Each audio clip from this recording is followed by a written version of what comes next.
is a failed health system. People don't want to see him. Him and Duale keep on saying Shah is working. People just stare at him and wonder which country he's talking about. We are having a serious problem with our health system and more so insurance for health purposes. So that is something that I think we must work on, because health is a priority for any country, for any nation. For a country to prosper, you need a healthy nation. So I want to give you my commitment that we are on it, and we'll borrow insights from people who have seen it happen like yourselves to make it work. We have serious challenges, the way you have said, on mental health, matters depression, drug addiction. I try to do a lot with the Mama Boys when I was in office. At least I was able, to a great extent, to deal with illicit brews, and was 80% successful.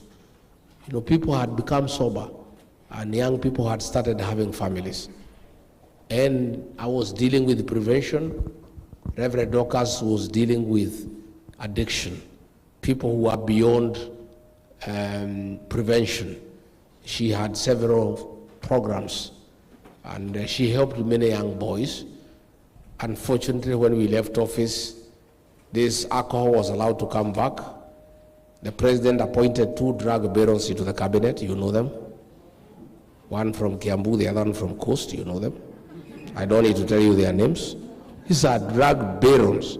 They sit in cabinet where our government is supposed to deal with the drug abuse, but 2 ministers deal with the drugs. I'm told even one of them is campaigning to be deputy president.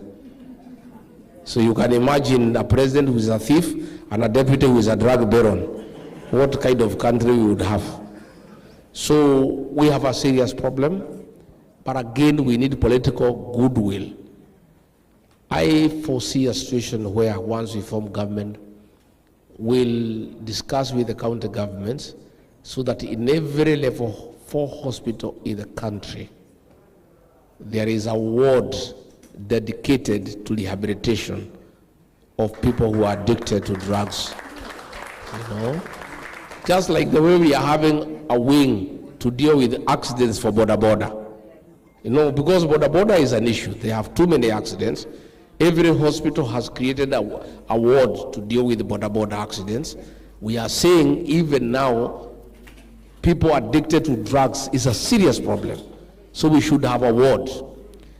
I agree with you, it's something we need to think through with my team, with help from the diaspora people. How do we create a mechanism in our country where people who are experienced in the health sector can come and give services when they come home and transfer knowledge and technology to our people? It's something we need to think through, but I think it's a good thing. I think it's doable, where we can create an exchange program that we have our registered health workers across the world, and we are saying when they come home, they inform the government in advance. They give a choice of where they would like to work near home. If you are from Kiambu, you work there at Kiambu Level 5 Hospital. Come and give a contribution to home where you come from. I think it's food for thought. There is need to work on that one. We create that framework and that mechanism because I think it's a good thing and I think it's doable. So, asanteni sana. Thank you very much. Asante.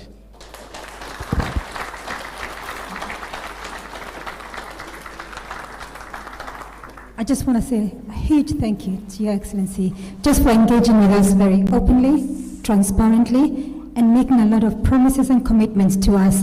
I'm sure we can all agree that we feel seen, we feel heard, and we feel acknowledged as diasporans. Thank you so much for your time. We appreciate it. Asante sana. Nimeona mlikuwa na maswali mengi, si ndio? Lakini silitarudi. Sasa nikijibu yote, next time nitajibu gani? Si tuende pole pole. So at least we have answered those ones. When we come next time, I'm telling you, I've left here a better person.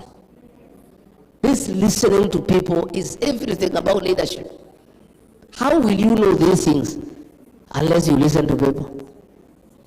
You sit here in those big offices going around with the chairs, the red carpet, nini na watu wamekuzunguka wanakudanganya, oh king, you are the best, oh nini, people love you, people are very happy, na ni uongo.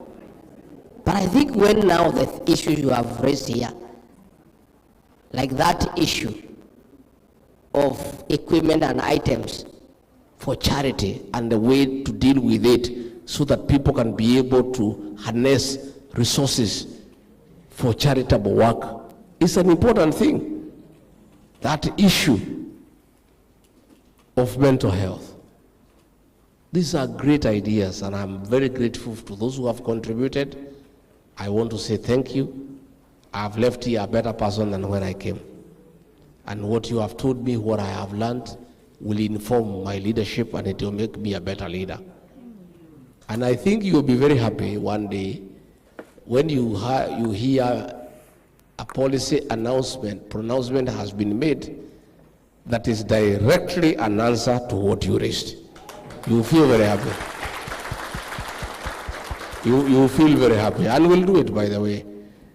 This public participation cannot be an exercise in futility. We cannot just be discussing here for the purpose of discussing. Something must come out of it. So once we get the opportunity to run government, most of these things we have discussed here, we'll agree with you, and you see it happen. And you will be very pleased that you had the opportunity to raise those issues. Asanteni sana, Mungu awabariki, and thank you. Can we all stand up and give His Excellency a clap offering? Thank you so much, Your Excellency, for your wonderful speech and answering of the questions. Now we're going to turn attention to Zangi. He's going to give us 1 or 2 numbers to warm up as we near towards the close. Thank you so much, Zangi. Take the space. Thank you.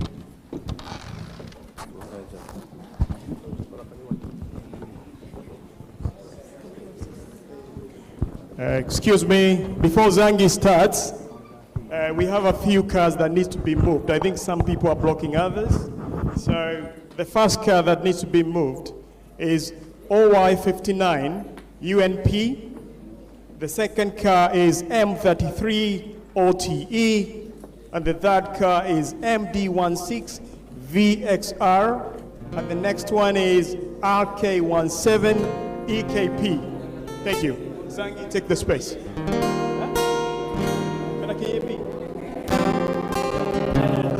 Mheshimiwa Rigathi Gachagua, allow me to address you as Gachagua the 6th.